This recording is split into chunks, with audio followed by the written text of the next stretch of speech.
প্রিয় শিক্ষার্থী বন্ধুরা আসসালামু আলাইকুম। হাজির হয়ে গেলাম তোমাদের কমেন্টসের আরও একটি ভিডিও নিয়ে। তো আজকের ভিডিওতে থাকছে তোমার দেখা একটি বিজ্ঞান মেলার বর্ণনা দিয়ে বন্ধুর কাছে চিঠি বা পত্র। এই চিঠিটি আমি তোমাদের সুবিধার্থে খুবই ইজিভাবে লিখে নিয়েছি। ভিডিওটি দেখলেই বুঝতে পারবে। আশা করি ভিডিওটি না টেনে সম্পূর্ণ ভিডিওটি দেখে নেবে। আর ভালো লাগলে আমার চ্যানেলটি সাবস্ক্রাইব করে পাশে থাকবে। ধন্যবাদ। তাহলে চলো শুরু করা যাক। তো প্রথমে এখানে ঠিকানা দিয়ে দিবে, যে আমি যেহেতু চাঁদপুর থাকি আমি চাঁদপুর ঠিকানা দিলাম, তোমরা যেখানে থাকো সেই জায়গার নামটা অবশ্যই দিয়ে দিবে, ঠিক আছে। তারপর এখানে তারিখটা আমি দিলাম না, তারিখটা তোমরা তোমাদের প্রয়োজন অনুযায়ী তারিখটা দিয়ে দিবে, ঠিক আছে। তারপর হচ্ছে প্রিয় নাবিলা, মানে এখানে তোমার ফ্রেন্ডের নাম দিবে। প্রীতি ও শুভেচ্ছা নিও, আশা করি তুমি ভালো আছো, আমিও ভালো আছি। আজ তোমাকে আমার দেখা একটি বিজ্ঞান মেলার বর্ণনা দিয়ে চিঠি লিখছি। এখানে একটু ফাঁক দিয়ে নিচে লাইনটা শুরু করবে। গত সপ্তাহে আমাদের স্কুল মাঠে একটি সুন্দর বিজ্ঞান মেলার আয়োজন করা হয়েছিল। এতে আমাদের স্কুলের পাশাপাশি পাশের কয়েকটি স্কুলও অংশ নিয়েছিল। মেলায় বিভিন্ন ধরনের বিজ্ঞান প্রকল্পের স্টল ছিল। মেলায় একটি স্টলে দেখা গেল পানি দিয়ে বিদ্যুৎ তৈরির মডেল।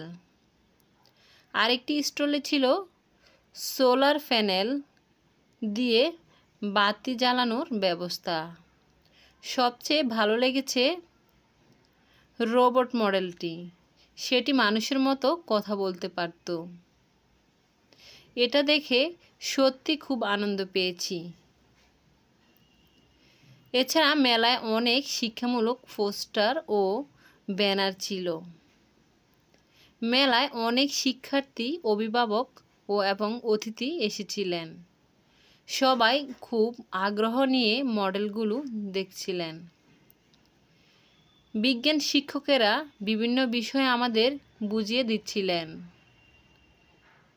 বিজ্ঞান মেলা থেকে আমরা অনেক নতুন বিষয় জানতে পেরেছি। বন্ধু, তুমি থাকলে আরও ভালো লাগতো। ইচ্ছা আছে আগামীবার তুমি সহ একসাথে বিজ্ঞান মেলা দেখতে যাব। আজ এই পর্যন্তই থাক। ইতি, তোমার বন্ধু নিপা। এখানে সবাই সবার নিজের নামটা দিয়ে দিবে। তারপর বন্ধুরা এখানে লেখা আছে প্রাপক এবং প্রেরকের ঠিকানা সম্বলিত খাম, মানে তোমার প্রাপক, তোমরা জানো যে নিশ্চয়ই চিঠি লেখার পর খাম দিতে হয়। খাম না দিলে চিঠিতে ফুল মার্ক পাওয়া যায় না। আমি এখানে জায়গা কম থাকার কারণে খামটা দিতে পারিনি।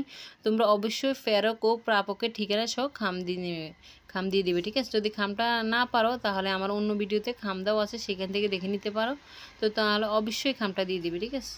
তো বন্ধুরা, আমার চিঠি বা পত্রটি এখানেই লেখা শেষ। জানি না কেমন হয়েছে। যদি মনের অজান্তে কোনো প্রকার ভুল ত্রুটি হয়ে থাকে প্লিজ সবাই ক্ষমা দৃষ্টি দেখবে। আবারও বলে নিচ্ছি, আর কোনো ভিডিওর প্রয়োজন হলে অবশ্যই আমাকে কমেন্টসে জানিয়ে দিবে। আর ভালো লাগলে আমার চ্যানেলটি সাবস্ক্রাইব করে পাশে থাকবে। ধন্যবাদ।